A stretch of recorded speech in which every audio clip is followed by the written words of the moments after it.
ಉಡುಪಿಗೆ ಬನ್ನಿ ವೀಕ್ಷಕರಿಗೆ ನಮಸ್ಕಾರ. ನಾವೀಗ ಉಡುಪಿಯಿಂದ 6 ಕಿಲೋಮೀಟರ್ ದೂರದಲ್ಲಿರುವ ಮಹತೋಬಾರ ಕೊಡವೂರು ಶ್ರೀ ಶಂಕರನಾರಾಯಣ ದೇವಸ್ಥಾನದಲ್ಲಿದ್ದೇವೆ. ನಮ್ಮೊಂದಿಗೆ ದೇವಳದ ಪ್ರಧಾನ ಅರ್ಚಕರಾಗಿರುವಂತಹ ಪ್ರಸಾದ್ ಭಟ್ರು ಅವರಿದ್ದಾರೆ. ಈಗ ದೇವಳದ ಬಗ್ಗೆ ಒಂದಿಷ್ಟು ಮಾಹಿತಿಯನ್ನು ಅವರು ನೀಡಲಿಕ್ಕಿದ್ದಾರೆ. ನಮಸ್ಕಾರ ಭಟ್ರೆ. ನಮಸ್ಕಾರ. ಈ ಕೊಡವೂರು ಅಂತ ಒಂದು ಹೆಸರು ಹೇಗೆ ಬಂತು ಅಂತ? ಈ ಶಂಕರನಾರಾಯಣ ದೇವಸ್ಥಾನ, ಕೊಡವೂರು ಶಂಕರನಾರಾಯಣ ದೇವಸ್ಥಾನ ಅನ್ನುವಂಥದ್ದು ಶಂಕರನಾರಾಯಣ ದೇವರ ಈ ಜಾಗಕ್ಕೆ ಶಂಕರನಾರಾಯಣ ದೇವಸ್ಥಾನಕ್ಕೆ ಕ್ರೋಡಾಶ್ರಮ ಅಂತ ಹೆಸರು. ಕ್ರೋಡಾಶ್ರಮ ಎನ್ನುವಂಥ ಹೆಸರು ಯಾಕೆ ಬಂತು ಅಂತ ಕೇಳಿದ್ರೆ, ಶಂಕರನಾರಾಯಣ ದೇವರು ಯಾರಿಗೆ ಒಲಿದದ್ದು ಅಂತ ನಾವು ನೋಡಬೇಕಾಗ್ತದೆ.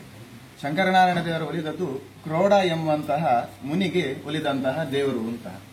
ಹಾಗಾಗಿ ಕ್ರೋಡಾವನಿಗೆ ಒಲಿದ ಕ್ರೋಡ ಎಂಬಂತಹ ಮುನಿ ಇದೇ ಜಾಗದಲ್ಲಿ ಈ ಕ್ರೋಡವೂರಿನ ಈ ಪರಿಸರದಲ್ಲಿ ತಪಸ್ಸನ್ನು ಮಾಡಿ ಅವನು ಒಲಿಸಿಕೊಂಡ ಎನ್ನುವಂತಹದ್ದು ಮಾಹಿತಿಗಳು ಪುರಾಣಗಳಲ್ಲಿ ಸಿಗ್ತದೆ. ಹಾಗಾಗಿ ಕ್ರೋಡ ಮುನಿಯ ಆಶ್ರಮ ಆಗಿತ್ತು. ಆದ್ರಿಂದಾಗಿ ಇದನ್ನು ಕ್ರೋಡಾಶ್ರಮ ಅಂತ ಪ್ರಸಿದ್ಧಿ ಬಂತು. ಕೊನೆಗೆ ಅದು ಕ್ರೋಡಾಶ್ರಮ ಎನ್ನುವಂಥದ್ದು ಇವತ್ತಿಗೂ ಕೂಡ ನಾವು ಪತ್ರವನ್ನು ಬರೀಬೇಕಾದ್ರೆ ಪೋಸ್ಟ್ ಯಾವುದು ಅಂತ ಕೇಳಿದ್ರೆ ಕ್ರೋಡಾಶ್ರಮ ಅಂತಾನೆ ಬರೆಯುವುದು. ಅದು ನಂತರ ಕೊಡವೂರು ಆಗಿ ಬದಲಾವಣೆ ಆಗಿ ಕೊಡವೂರು ಅಂತ ಪ್ರಚಲಿತವಾಗಿ ಇದೆ. ಈ ದೇವಳದ ಒಂದು ಇತಿಹಾಸವನ್ನು ಮೆಲುಕು ಹಾಕಿದರೆ ಯಾವುದೆಲ್ಲ ವಿಚಾರಗಳು ನೆನಪಿಗೆ ಬರ್ತದೆ? ಶಂಕರ ಮತ್ತೆ ನಾರಾಯಣ ಎನ್ನುವಂತಹ ಇಬ್ಬರು ಕೂಡ ಹರಿಹರರು ಒಂದಾಗಿರುವಂತಹ ಒಂದು ವಿಶೇಷವಾದಂತಹ ಇದು ಕ್ಷೇತ್ರ. ಕೆಲವೇ ಬೆರಳಿಕೆಯಲ್ಲಿರುವಂತಹ ದೇವಸ್ಥಾನಗಳಲ್ಲಿ ಇದು ಕೂಡ ಒಂದು ಶಂಕರನಾರಾಯಣ ಎನ್ನುವಂಥದ್ದು.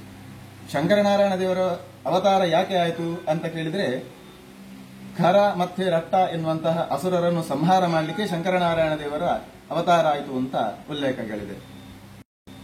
ಶಂಕರನಾರಾಯಣನ ಒಲಿಸಿಕೊಂಡವರು ಯಾರು ಅಂತ ಕೇಳಿದ್ರೆ, ಕ್ರೋಡ ಎಂಬಂತಹ ಮುನಿ ಶಂಕರನಾರಾಯಣನ ಒಲಿಸಿಕೊಂಡ. ಯಾಕೆ ಅಂತ ಹೇಳಿದ್ರೆ, ಇವರನ್ನು ಸಂಹಾರ ಮಾಡಲಿಕ್ಕೆ ಎಂಬಂತಹ ರಟ್ಟ ಅಸುರರನ್ನು ಸಂಹಾರ ಮಾಡಲಿಕ್ಕೆ ತಾನು ದೇವರನ್ನು ಜಪ ಮಾಡಿ ಅವರನ್ನು ದೇವರ ಅನುಗ್ರಹವನ್ನು ಪಡೆದುಕೊಂಡು ಇವರನ್ನು ಸಂಹಾರ ಮಾಡಲಿಕ್ಕೆ ಪ್ರಾರ್ಥನೆಯನ್ನು ಮಾಡಿದ.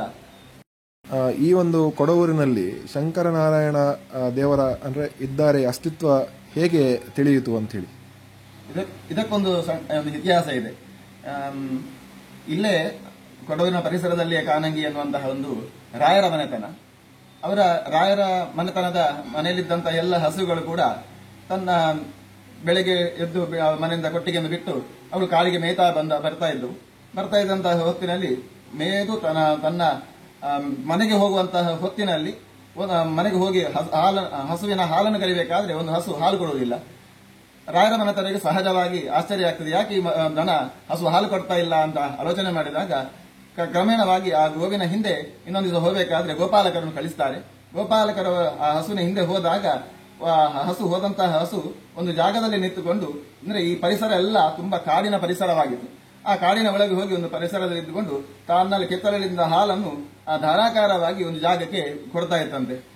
ಯಾಕೆ ಹೀಗೆ ಆಗ್ತದೆ ಅಂತ ಆಲೋಚನೆ ಮಾಡಿದಾಗ ಗೋಪಾಲಕ ಹಸುವನ್ನು ಕಾಯುವಂತಹ ವ್ಯಕ್ತಿ ಆ ಮನೆಗೆ ಒಂದು ರಾಯರಿಗೆ ಆ ವಿಷಯವನ್ನು ಮುಟ್ಟಿಸ್ತಾನೆ, ಹೀಗೆ ಆಗಿದೆ ಅಂತೇಳಿ.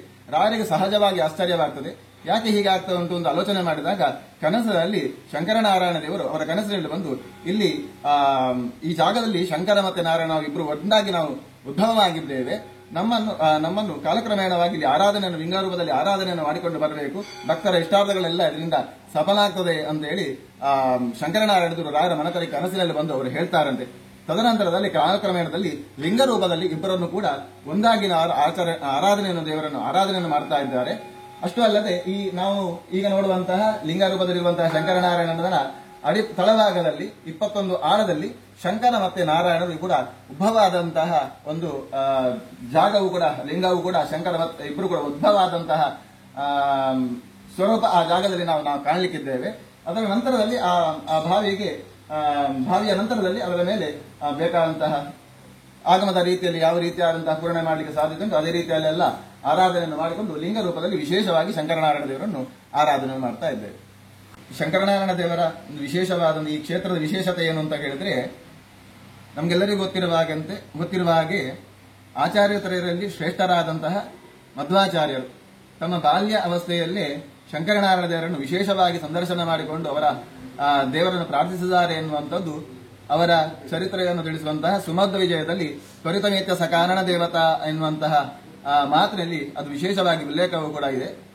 ಅದೇ ಮತಪ್ರವರ್ತಕರಾದಂತಹ ಅಷ್ಟಮಠ ಕೃಷ್ಣನನ್ನು ಉಡುಪಿಯ ಕೃಷ್ಣನನ್ನು ಪೂಜಿಸುವಂತಹ ಅಷ್ಟಮಠಾಧೀಶರು ಕೂಡ ಇವತ್ತಿಗೂ ಕೂಡ ಪರ್ಯಾಯಕ್ಕೆ ಕೂಡುವಂತಹ ಮೊದಲು ಈ ಜಾಗಕ್ಕೆ ಬಂದು ಶಂಕರನಾರಾಯಣ ದೇವರನ್ನು ಫಲಕಾಣಿಕೆಯನ್ನು ಸಮರ್ಪಿಸಿ ಅವರಲ್ಲಿ ಪ್ರಾರ್ಥನೆಯನ್ನು ಮಾಡಿ ಪ್ರಸಾದವನ್ನು ಸ್ವೀಕಾರ ಮಾಡಿ ನಂತರ ಪರ್ಯಾಯಕ್ಕೆ ಕೂಡುವಂತಹ ಒಂದು ಸಂದರ್ಭವು ಕೂಡ ವಿಶೇಷವಾದಂತಹ ಆಚರಣೆಯನ್ನು ಕೂಡ ನಡೆದುಕೊಂಡು ಬರ್ತದೆ. ದೇವಳದ ಒಂದು ಆಚರಣೆಗಳನ್ನು ನೋಡುವಾಗ ಮಾಲ್ದಿ ದ್ವೀಪಕ್ಕೆ ಹೋಗುವಂತಹ ಅಲ್ಲಿ ವಿಶೇಷ ಪೂಜೆ ಸಲ್ಲಿಸುವ ಸಂಪ್ರದಾಯ ಪ್ರತಿ ವರ್ಷ ನಡೀತಾ ಇದೆ. ಜನರು ಕೂಡ ಅದನ್ನ ತುಂಬಾ ಸತಿ ನೋಡಿದ್ದಾರೆ. ಏನು ಅದರದ್ದು ಒಂದು ಹಿನ್ನೆಲೆ ಏನು ಅಂತ? ಮಾಲ್ದಿದ್ವೀಪ ಎನ್ನುವಂಥದ್ದು ಇತ್ತೀಚೆಗೆ ಆದಂತಹ ಬ್ರಹ್ಮಕಲಶದ ಸಂದರ್ಭದಲ್ಲಿ ಪ್ರಶ್ನಾಚಿಂತನೆ ಮಾಡುವಂತಹ ಹೊತ್ತಿನಲ್ಲಿ ಶಂಕರನಾರಾಯಣ ದೇವರಿಗೆ ಮೂಲವಾಗಿ ಸಂಬಂಧಪಟ್ಟಂತಹ ಅದು ದ್ವೀಪ.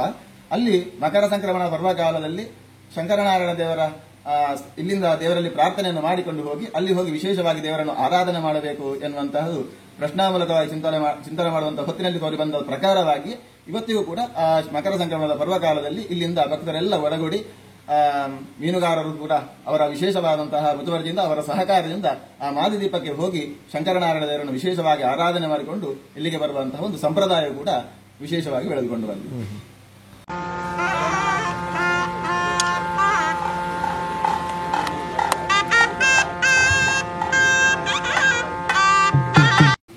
ಶಂಕರನಾರಾಯಣ ದೇವರ ಶ್ರೀಮನ್ ಮಹಾರಥೋತ್ಸವ ಕೂಡ 7 ದಿನಗಳ ಪರ್ಯಂತವಾಗಿ ವಿಶೇಷವಾಗಿ ನಡೀತದೆ. ಮಕರ ಮಾಸದ ಹುಣ್ಣಿಮೆಯ ದಿವಸ ಕೊಡಿಯೇರುವುದು ಅಂತ ಹೇಳಿ ಆರಂಭವಾದಂತಹ ಉತ್ಸವಗಳು 7 ದಿನ ಪರ್ಯಂತವಾಗಿ ವಿಶೇಷವಾಗಿ ಈ ಜಾಗದಲ್ಲಿ ನಡೆಯಲಿಕ್ಕೆ ಇದೆ. ಅದೇ ನಂತರ ಅದೇ ರೀತಿಯಾಗಿ ದೇವರ ಪರಿವಾರವಾಗಿ ಹೊರಗಡೆಯಲ್ಲಿ ವಿಶೇಷವಾಗಿ ಆರಾಧನೆ ಮಾಡುವಂತಹ ಮಾರಿ ದೇವಿಯ ಆರಾಧನೆ ಕೂಡ ಮಾರಿಕಾಂಬಾ ಸನ್ನಿಧಿಯಿಂದ ಇಲ್ಲಿಯ ಕಲ್ಮಾಡಿಯ ಕಟ್ಟದಬುಡ ಅಂತ ಕರೀತಾರೆ. ಅಲ್ಲಿ ಮಾರಿಕಾಂಬಾ ದೇವಿಯನ್ನು ಕೂಡ ವಿಶೇಷವಾಗಿ ಆರಾಧನೆ ಮಾಡ್ತಾರೆ. ವೈಶಾಖ ಮಾಸದ ಮಾರಿ ಹಾಗೂ ಆಷಾಢ ಮಾರಿ ಎನ್ನುವಂಥದ್ದು ವಿಶೇಷವಾದಂತಹ ಆಚರಣೆ ತುಂಬಾ ಸಂಪ್ರದಾಯಬದ್ಧವಾಗಿ ಪ್ರಾಚೀನವಾಗಿಂದಲೂ ಕೂಡ ಕಾಲದಿಂದಲೂ ಕೂಡ ಇಲ್ಲಿ ವಿಶೇಷವಾಗಿ ನಡೆದುಕೊಂಡು ಬರ್ತಾ ಇದೆ.